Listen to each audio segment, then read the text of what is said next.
પિતાને વંદના કરવાનો કાર્યક્રમ કરવાનો છે. છોકરાએ ખાસ યાદ રાખવાનું. ત્યારે બાળકો મોટા થશે, એના લગ્ન થશે અને પછી પરિસ્થિતિમાં થોડો ચેન્જ આવશે.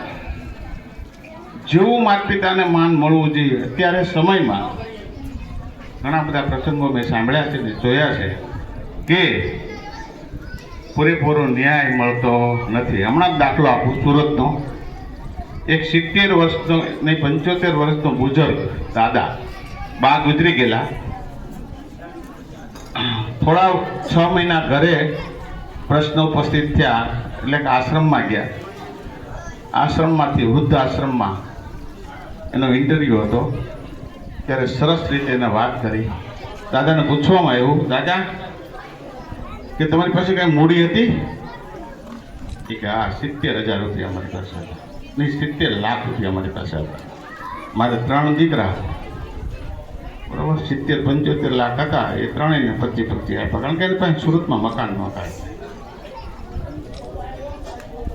દાદા એ 75 લાખ આપી દીધા. બા ગુજરી ગયેલા, દાદા એકલા થઈ ગયેલા. પછી થોડા દિવસ વારા કર્યા છોકરા. એક છોકરા જોડે મહિનો 2 મહિના રાખ્યા, પણ બીજા વારામાં કંઈક તકલીફ થઈ. દાદા વહી ગયા આશ્રમ.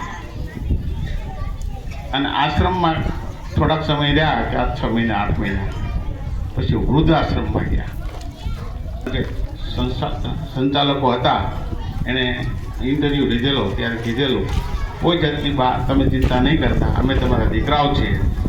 એટલે કહેવાનો મારો તાત્પર્ય એવો છે કે આવી પરિસ્થિતિનું નિર્માણ આપણા સમાજમાં થઈ રહ્યું છે.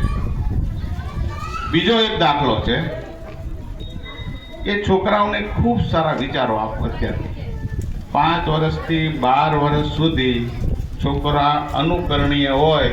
તમારું ઘરનું વાતાવરણ જેવું હશે એ